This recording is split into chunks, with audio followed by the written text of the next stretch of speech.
Hello दोस्तों, good morning everyone.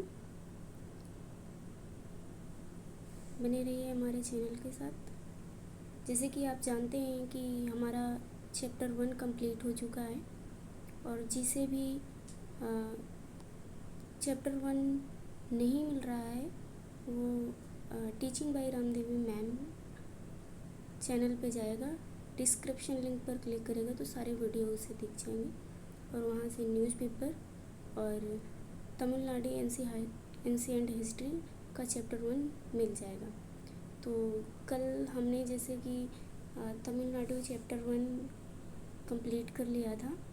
आज हम चैप्टर 2 में चलेंगे और देखेंगे कि चैप्टर 2 में क्या क्या है। ठीक है, जैसे कि कल हमने चैप्टर 1 का हिंदी में कवर किया था। हाँ, एक चीज़ और कि अगर इंग्लिश वालों को डिमांड हो तो कमेंट सेशन में बता दें तो हम इंग्लिश की भी PDF कंप्लीट कर सकते हैं। ओके, तो चलते हैं हम नेक्स्ट आगे। जैसे कि हमारा यहाँ पे what is the signification of studying pre historic India ये दे रखा है। उसके साथ पहले मैं आपको एक मोटिवेशन दे दूँ जिससे कि आप पूरे दिन ऊर्जावान महसूस करें और अपनी स्टडी को सही ढंग से कवर कर पाएँ। तो कहते हैं कि आज का आया हुआ दिन कल मिलेगा नहीं। आज का आया हुआ दिन कल मिलेगा नहीं। समय चलता रहेगा, कभी रुकेगा नहीं। समय चलता रहेगा, कभी रुकेगा नहीं। हर एक व्यक्ति के जीवन में लक्ष्य होना चाहिए। हर एक व्यक्ति के जीवन में लक्ष्य होना चाहिए। उस लक्ष्य को पाने के लिए प्रतिदिन ऊर्जा के साथ एक दृढ़ निश्चय होना चाहिए।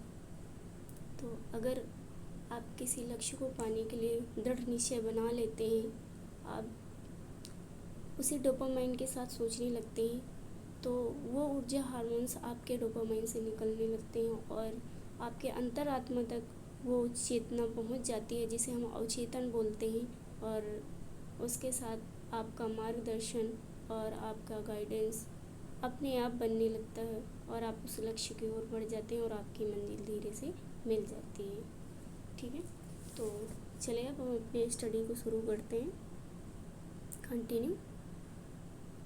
तो ये हमारी इंग्लिश की PDF है और हमने कल इंग्लिश की PDF को कवर किया था तो चैप्टर 2 का भी हिंदी का PDF कवर किया था तो चैप्टर 2 का भी हम हिंदी का PDF कवर करेंगे। देखते हैं हिंदी में क्या है। जो इंग्लिश में वही हिंदी में कन्वर्ट करके राइट कर दिया गया है। तो ये आ गया हमारा प्रागैतिहासिक अध्ययन। ठीक है, तो चलते हैं हम क्वेश्चन में बिना समय वेस्ट किए हुए। अब अपने क्वेश्चन की ओर बढ़ जाते हैं और अपनी PDF को कंटिन्यू करने लगते हैं। और जहाँ पे किसी को डाउट आए, समझ में ना आए, कमेंट सेशन में आप कमेंट करके पूछ सकते हैं, आपको बराबर रिप्लाई मिलेगा। लेकिन आप कंटिन्यू सपोर्ट करते रहिएगा। जब आप सपोर्ट करेंगे ना तो मैं और अच्छी से अच्छी वीडियो लाती रहूँगी आपके लिए और जिससे कि आपके स्टडी में कोई रुकावट ना आए और ये कंटिन्यू चलता रहेगा और सारे चैप्टर्स कवर किए जाएंगे।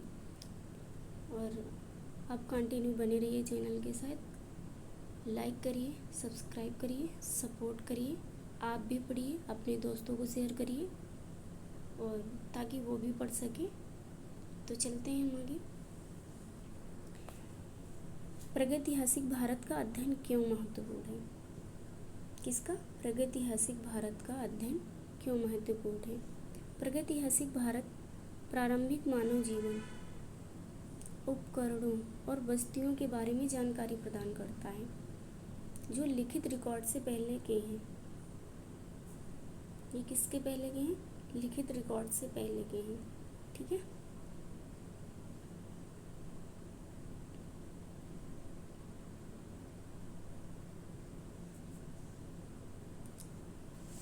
दूसरा है पॉइंट, यह मानव विकास और तकनीकी प्रगति और सामाजिक संरचनाओं को समझने में मदद करता है। कौन? प्रागैतिहासिक भारत। ये हमको किसमें? मानव विकास कैसे मानव का विकास हुआ, कैसे टेक्नोलॉजी का विकास हुआ, कैसे सामाजिक संरचनाएं बनी, उसको समझने में प्रागैतिहासिक भारत क्या करता है, मदद करता है। पुरातात्विक खोज यानी पुराने साक्ष्य मिले यहाँ पर। जैसे पुराने साक्ष्य में क्या मिले, पूरा पाषाण काल की बात जो हम कर रहे हैं उसमें प्रागैतिहासिक भारत भी हमारा आ जाएगा, उसे हम प्रागैतिहासिक भारत कहते हैं। जैसे हमको उपकरण मिले, मिट्टी मिली, मिट्टी के बर्तन मिले। मिट्टी के बर्तन से याद आया हमारा कालीबंगन, और ये कि जो कि राजस्थान में, और ये तो सिंधु से रिलेटेड है। जो काले मिट्टी वाले बर्तन वहाँ पे मिलते हैं।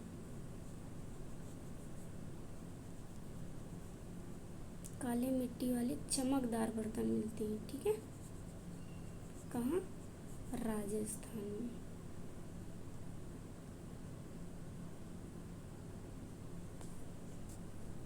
दफन स्थल यानी कि कब्रें जो होती हैं वो मिलता है। प्राचीन जीवन शैली के बारे में विवरण प्रकट करती है।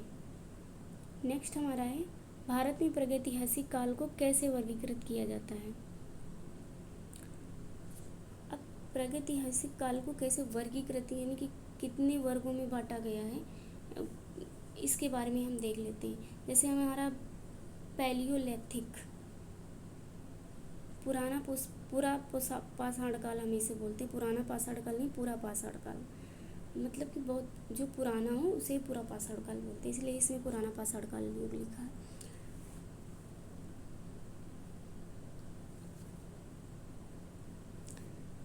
सबसे प्रारंभिक काल इसे माना जाता है, और जिसमें शिकार इकट्ठा करना प्रमुख था।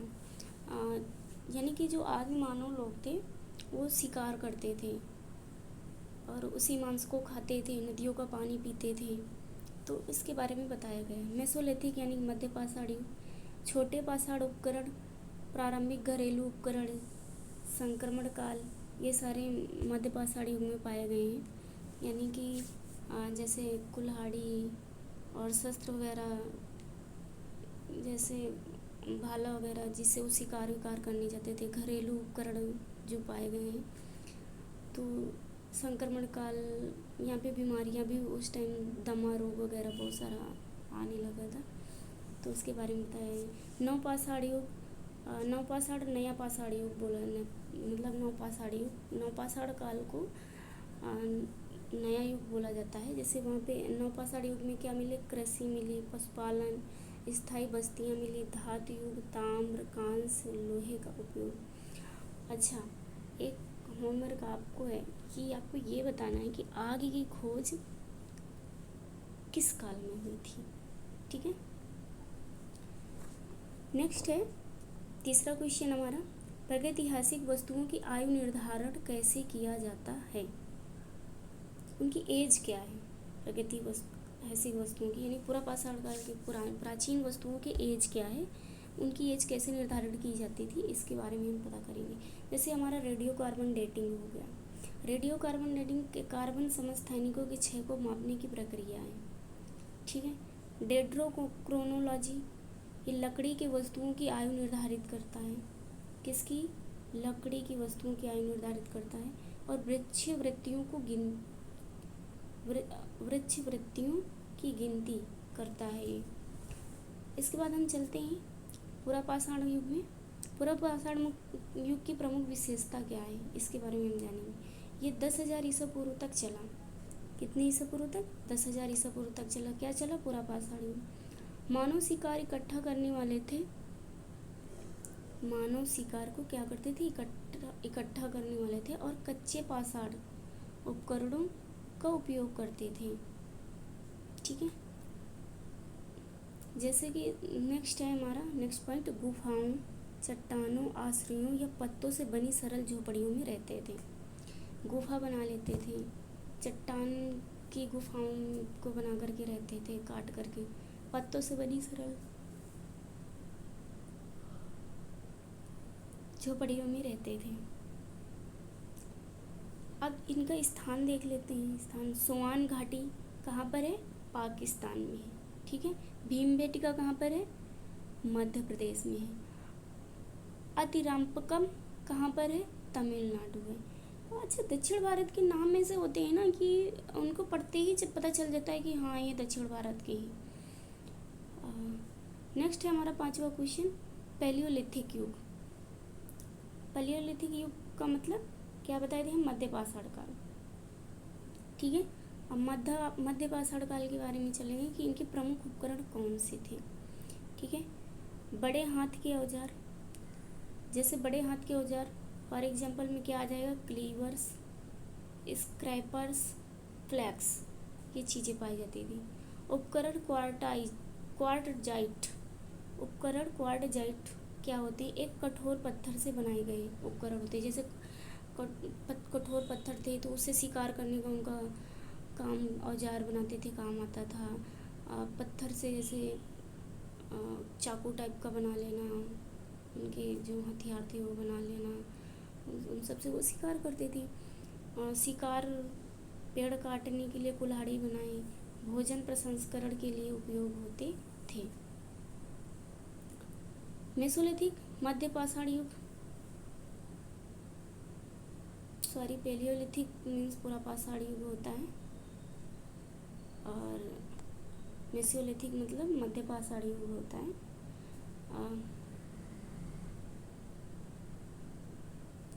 विशेषता क्या है इसकी, इसके बारे में जानेंगे। ये 10,000 ईसा पूर्व से 6,000 ईसा पूर्व तक चला।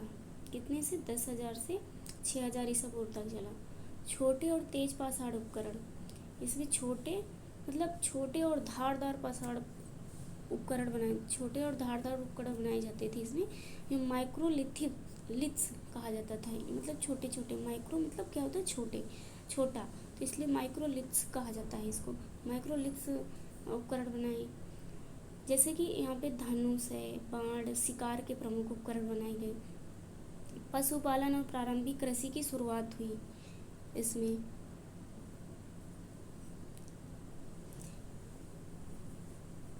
स्थल लाघांज गुजरात, आदमगढ़।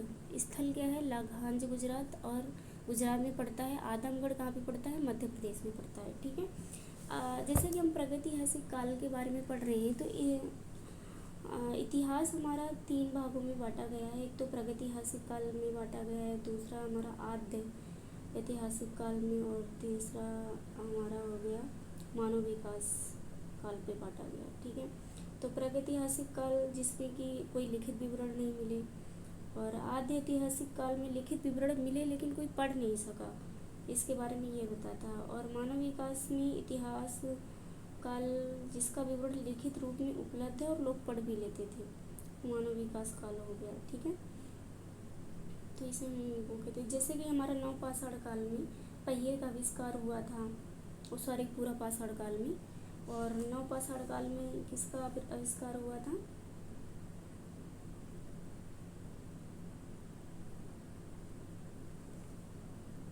इसमें हमने बता दिया। और मध्य पाषाण काल में, और नवपाषाण काल में कुत्ता को पालतू बनाया गया था।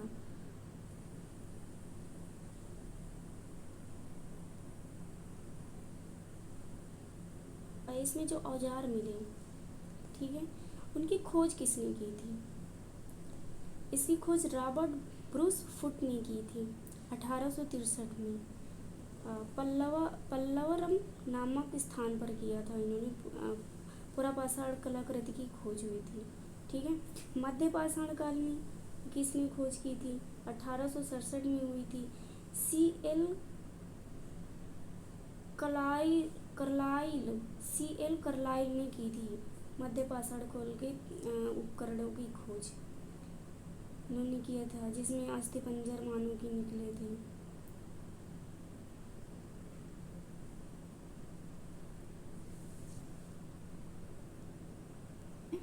नवपाषाण युगीन, जैसे कि अभी मैं बता रही थी कि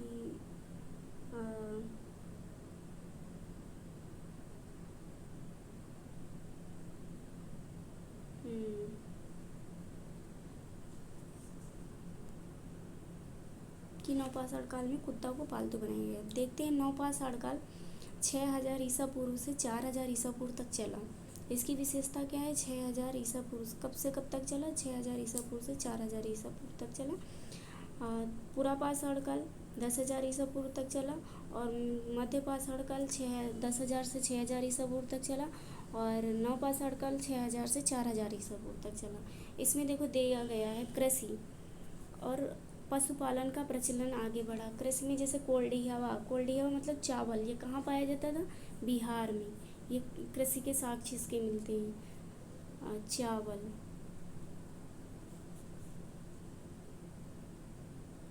कोल्डी हवा, ठीक है, चावल का नाम है। तब कहाँ पर? बिहार में।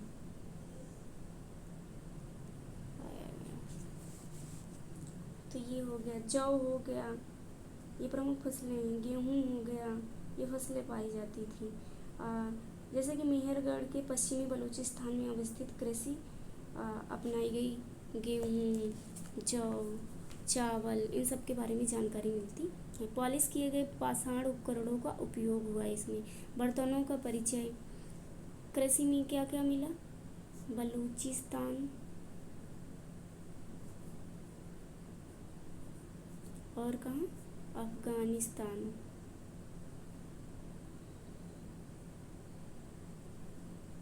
उनमें गेहूँ मिला, ठीक है, ये कोल्डी हवा मिला, और जौ मिला। मेहरगढ़ में चावल के प्राचीनतम साक्ष्य मिले। कहाँ? मेहरगढ़ में, बिहार और मेहरगढ़ में। मेहरगढ़, ठीक। ये तो हो गया ये। अब खाना पकाने के बर्तन देख लेते हैं। बर्तनों का परिचय कैसे हुआ? जो खाना पकाने और भंडारण के लिए जाने जाते थे, जैसे मटकी में पुराने ज़माने में आपने देखा होगा, आपके दादी वगैरह रही होंगी या कोई भी, तो मटकी में चीज़ें, गेहूँ, आटा और भर के रखते थे, गृहस्थी की चीज़ें ना। और स्थान देख लेते हैं, जैसे कश्मीरी घाटी, चिरंद बिहार। आ गया। बिहार को पहले चिरंद बोला जाता था। पय्यमपल्ली यानी कि तमिलनाडु में है पय्यमपल्ली, और ब्रह्मगिरी कर्नाटका में पाया जाता है, ठीक है। और धातु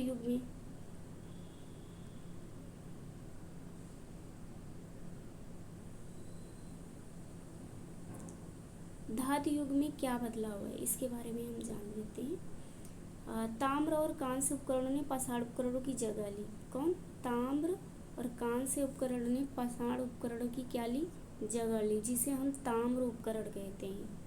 ताम्र पाषाण काल कहते हैं, और ताम्र उपकरण भी। जैसे कि हमने देखा ताम्र पाषाण युग कहाँ से मिला? इनाम गांव की बस्ती से मिला, ठीक है। वहाँ से जौरवे संस्कृति से इसे लिया गया है, ताम्र पाषाण युग, ठीक है। धातु अयस्कों के लिए जाना जाता है, और वस्तुओं का व्यापक व्यापार जाना जाता है। हाँ, तो इनाम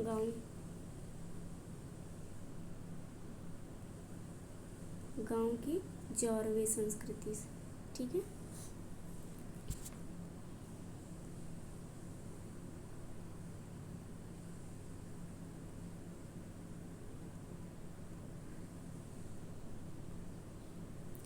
शहरी बस्तियां और दक्षिण भारत में मेगालिथिक दफन, जैसे कि मध्य पाषाण काल में दफन होते थे ना, लोगों को दफनाया जाता था, कब्रें बनाई जाती थी, सेम इसमें भी है, ताम्र युग में भी, ताम्र पाषाण काल में शहरी बस्तियां थीं। दक्षिण भारत में मेगालिथिक दफन स्थलों का निर्माण हुआ। स्थल हल्लूर, अब स्थल कौन से हैं?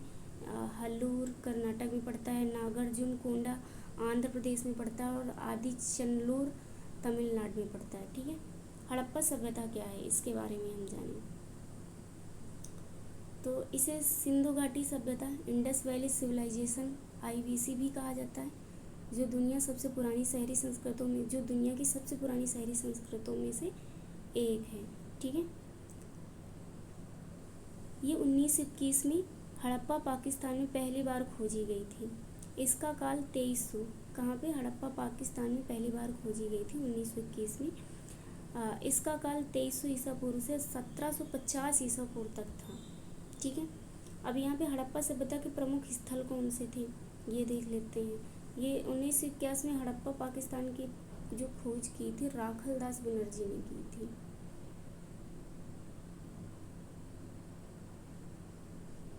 शायद आगे नाम भी आएगा, लेकिन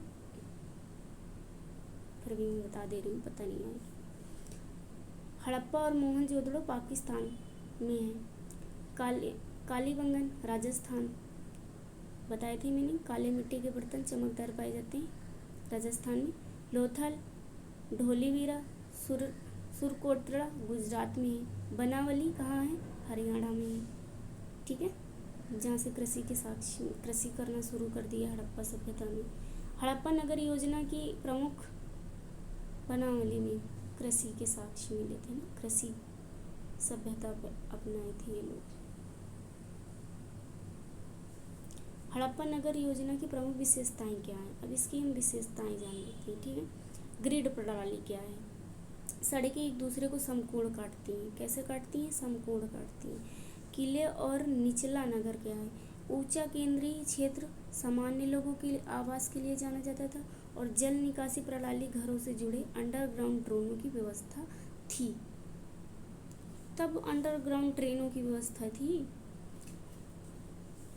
इसके बाद नेक्स्ट चलते हैं हम मोहनजोदड़ो में ग्रेट बाथ क्या है। ग्रेट बाथ क्या है मोहनजोदड़ो में, इसके बारे में जानेंगे। यह एक बड़ा सार्वजनिक जलाशय है। ठीक है, जो आज के जनरेशन में हमारे यहाँ टंकी, सरकारी गवर्नमेंट टंकी जो होती है, और पानी का वाटर सप्लायर पानी जो आता है, वो तब के टाइम पे था। मोहनजोदड़ो ग्रेट बाथ उसे बोला जाता है। तो एक बड़ा सार्वजनिक जलाशय होता था जिसका उपयोग धार्मिक स्नान के लिए किया जाता था। इसे जल निकासी प्रणाली के साथ साथ जल निर्मित ईंटों से बनाया गया है। हड़प्पा धार्मिक जीवन में जल का महत्व दर्शाता है। ठीक है, हड़प्पा अर्थव्यवस्था कैसी थी, अब इसकी हम अर्थव्यवस्था के बारे में जान लेते हैं। ये कृषि, गेहूँ, जौ, मटर, तिल और कपास का व्यापार भी किया जाता था। कृषि में मतलब क्या क्या पैदा होता था, जिसे अर्थव्यवस्था के पॉइंट ऑफ व्यू से देखा जाता है। जैसे गेहूँ, जौ, मटर, तिल और कपास, ये सारी चीज़ें होती थी। तो कपास हमारा कहाँ, महाराष्ट्र में होता है, एक तो दक्कन पठार में ठीक है, दूसरा हमारा राजस्थान में भी पाया जाता है ना। और नेक्स्ट चलते हैं हम, पालतू जानवर कौन कौन से मिलते थे। गाय, भेड़, बकरियाँ और बफैलो, भैंस भी मिलती थी। व्यापार मेसोपोटामिया, अब मेसोपोटामिया का व्यापार देख लेते हैं क्या है। मेसोपोटामिया से होता था, मेसोपोटामिया ईरान और अफगानिस्तान से जुड़ा हुआ था व्यापार। ठीक है, शिल्प उद्योग क्या है, मिट्टी के बर्तन बनाए जाते थे और धातु कर्म, मोती बनाने का उद्योग होता था। हड़प्पा सामाजिक जीवन की प्रमुख विशेषता क्या थी, हड़प्पा के सामाजिक जीवन की प्रमुख विशेषता क्या थी, किसके सामाजिक जीवन की, क्या पूछ रहा है, विशेषता पूछ रहा है। ठीक है, 2 टुकड़े कपड़े, ऊपर और निचले कपड़े पहने जाते थे, मतलब अधिवास था और वास था। जिसे हम नीचे के वस्त्रों को क्या बोलते हैं, अधिवास, और कपड़ों को हम, वस्त्र को क्या बोलते हैं, वास बोलते हैं। तो इनका यूज किया जाता था। और आभूषण क्या मिलते थे, ठीक है, सोना मिलता था, स्वर्ण जिसे बोलते हैं, चांदी, अर्ध कीमतों रत्नों से गहने बनाए जाते थे। ठीक, खेल और मनोरंजन में क्या मिलता था, देख लेते हैं। खेल और मनोरंजन में पांसे कहाँ से आए थे, विदेश से आए थे। ठीक है, खिलौना गाड़ियाँ, बैल की लड़ाइयाँ, ये सब। बैल की लड़ाई कहाँ पर होती है, अभी भी स्पेन में होती है, नहीं होती कि भैंसों की लड़ाई होती है। कमेंट सेशन में बताइए आप कि स्पेन में किसकी लड़ाई होती है, किस जानवर की। हथियार क्या मिलते थे, कुल्हाड़ी, खंजर, धनुष, तीर, ये सारे हथियार मिलते थे। हड़प्पा संस्कृति में प्रमुख शिल्प क्या हैं, किसके, हड़प्पा संस्कृति में हम प्रमुख शिल्प क्या थे इसके बारे में जानेंगे। तो प्रमुख शिल्प क्या हैं? कांस्य और ताम्र उपकरण पाए जाते हैं। कांस्य धातु में पाई जाती है, ताम्र उपकरण पाए जाते थे, यानी कि तांबे, ताम्र का मतलब समझ रहे हो, तांबे के धातु पाए जाते थे। ठीक है।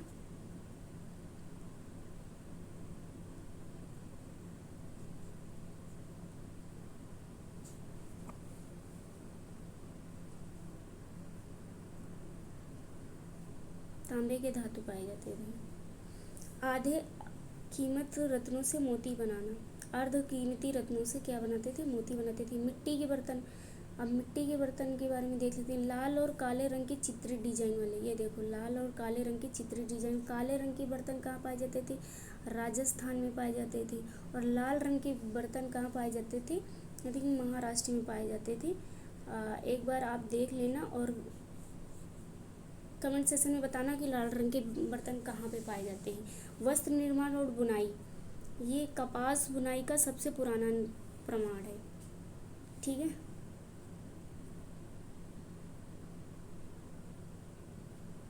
हड़प्पा व्यापार कैसे किया जाता था? अब हम व्यापार के बारे में जान। अच्छा, जो ये हम पुरानी सभ्यताएं इतिहास में पढ़ते हैं तो क्यों पढ़ते हैं? इन चीज़ों से हमें सीखने को मिलता है कि हम अपने देश में क्या क्या चीज़ें रख सकते हैं, इनसे डेवलप कर सकते हैं जिससे हमारी इकोनॉमिक्स आगे बढ़े। अब व्यापार के पॉइंट ऑफ व्यू से जो हमें अच्छा लगे हम उसे अपना लें और उसे व्यापार में कंटिन्यू जारी रखें। ठीक है। इसलिए हम इतिहास पढ़ते हैं कि पुरानी चीज़ों से सीखें और कैसे पहले क्या होता था और आज की टेक्नोलॉजी में क्या होता है, और जो हमको बेस्ट लगे उसे अपना करके आगे बढ़ जाना चाहिए। व्यापार के लिए बर्तर प्रणाली का उपयोग किया जाता था। बर्तर प्रणाली ये क्या है? बर्तर प्रणाली क्या है? विनिमय प्रणाली है जिसमें सेवाओं और वस्तुओं का आदान प्रदान किया जाता था, उसे बर्तर प्रणाली कहते हैं। ठीक है। ये विनिमय प्रणाली है, वस्तु विनिमय प्रणाली। ठीक, इसे हम बर्तर प्रणाली करते हैं।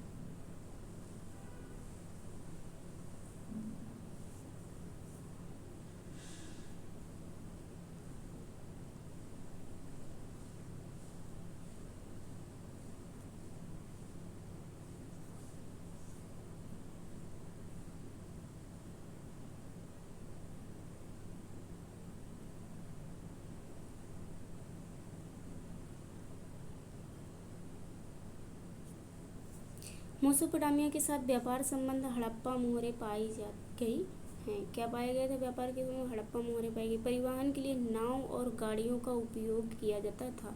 जैसे समुद्री मार्ग से जो लोग जाते थे तो नाव का उपयोग किया जाता था, जो रोड से जाते थे उसे गाड़ियों का उपयोग करते थे।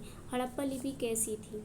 अब हम लिपि के बारे में जानेंगे। अपरिपेक्षित चित्रात्मक लिपि थी, यानी कि जिसे कोई पढ़ ना सके, और वैसी लिपि थी।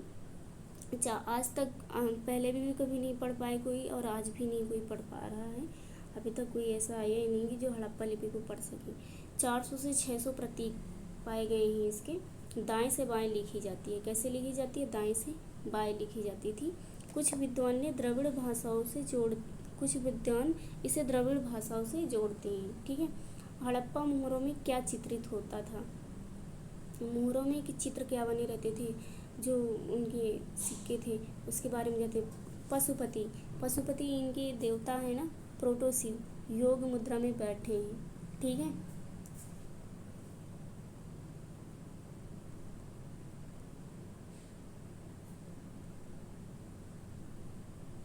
किस में बैठे हैं? योग मुद्रा में बैठे हैं।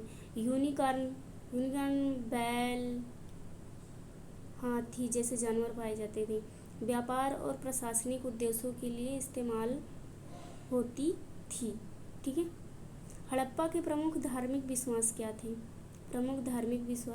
इसके बारे में। मातृ देवी की पूजा उर्वरता पूजा कही जाती थी। ठीक है। पृथ्वी की पूजा की जाती थी और उसे हम क्या बोलते थे? आज भी बोलते हैं धरती माता, उसे उर्वरता पूजा बोलते हैं। शिव के प्रारंभिक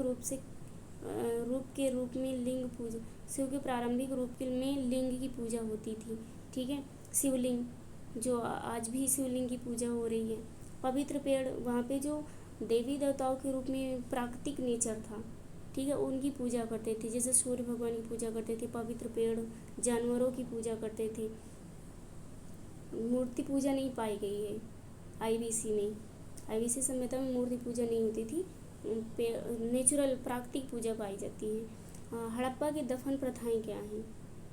हड़प्पा में ताबूत दफनियाँ पाई जाती हैं। लोथल में ईंटों से बनी कब्रें। सती की कोई साक्ष्य नहीं है, इसमें सती प्रथा का कोई साक्ष्य नहीं है, कोई सती प्रथा नहीं था वहाँ पे।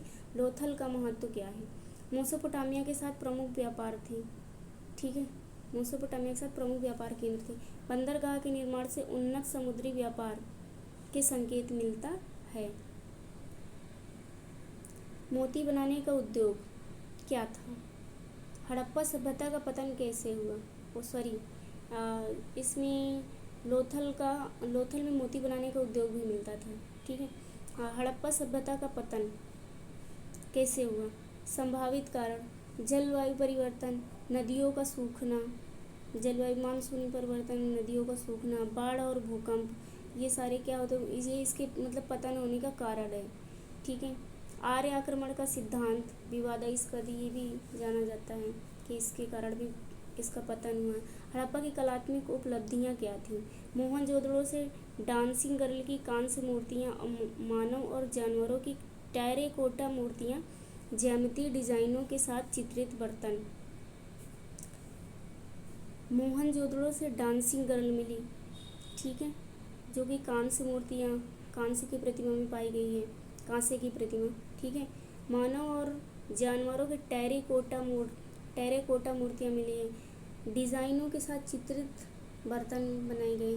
मोहनजोदड़ो में सबसे बड़ा भवन कौन सा था? अनाज गोदाम 150 फीट लंबा, 50 फीट चौड़ा, ठीक है।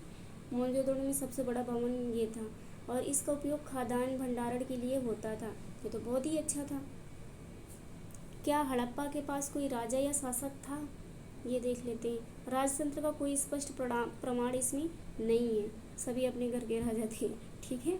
शहरों के शासन शायद पुजारी वर्ग द्वारा किया जाता था। शहरों का शासन शायद पुजारी वर्ग द्वारा किया जाता था। किसके द्वारा किया? पुजारी वर्ग द्वारा। आप लोग आज भी पुजारी पाए जाते हैं मंदिरों में। तो हड़प्पा के घर कैसे होते थे, इसके बारे में जानिए। ईंटों से बने बहु कोठरी वाले घर होते थे, बहुत सारे कमरे पाए जाते थे, ईंटों से बने होते थे। आज भी बहुत सारे कमरे कटे होते हैं, गैलरी कटी होती हैं। आपका सपना क्या है भाई? बनवाओ जल्दी जल्दी घर और अपना अपना सपना पूरा करो। कौन सी सभ्यता आप अपना रहे हो, उस सभ्यता को लेके आप चल पा रहे हो। तो हड़प्पा सभ्यता में तो भाई बहुत सारे कमरे वाले घर पाए जाते थे और आप कैसा घर बनवा रहे हो पता नहीं। घर में आंगन और बाथरूम होते थे, आज भी सभी के घर में आंगन और बाथरूम होते हैं। अच्छा, हम जो आईवीसी सभ्यता से ना आज की सभ्यता काफ़ी मिलती जुलती है ना, आधुनिक और प्राचीन दोनों सभ्यता मिक्स्ड सभ्यताएं हो रही हैं। हड़प्पा के लोग कौन से हथियार इस्तेमाल करते थे? अब हथियार कौन से इस्तेमाल करते थे? ये मुख्य रूप से रक्षात्मक हथियार जैसे खंजर और तीर पाए जाते थे। बड़े पैमाने पर युद्ध के कोई प्रमाण नहीं मिले।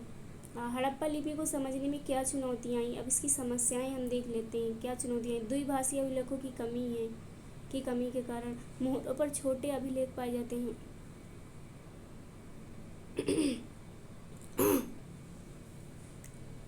हड़प्पा सभ्यता के लोग कहाँ गए?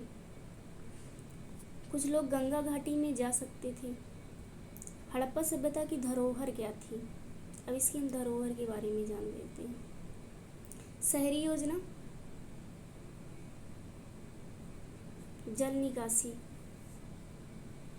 व्यापार नेटवर्क ने बाद की भारतीय संस्कृति को प्रभावित किया, ठीक है।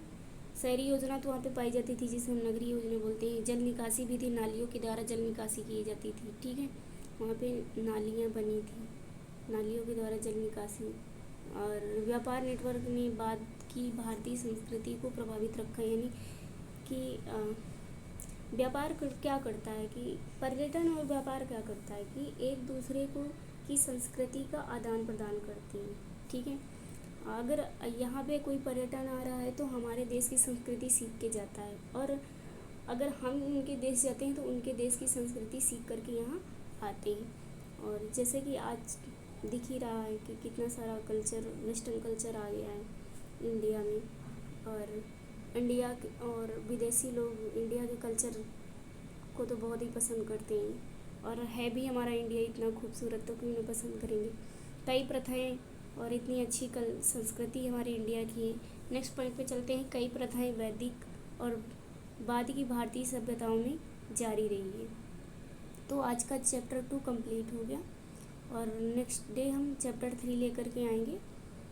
और जैसे कि हमने बोला है कि कंटिन्यू ये क्लास चलती रहेंगी, और चैप्टर बाई चैप्टर पूरे history, polity, geography, science and tech, PIB के नोट्स भी आपको मिलेंगे साथ ही साथ, ठीक है। तो पेशेंस मत खोइएगा, कंटिन्यू हमारे चैनल के साथ बने रहिएगा, सब्सक्राइब करिएगा, लाइक करिएगा, वीडियो को शेयर करिएगा, जिससे आप भी पढ़ें, दूसरे को भी पढ़ाएं, ठीक है। Thank you, wish you all best of luck.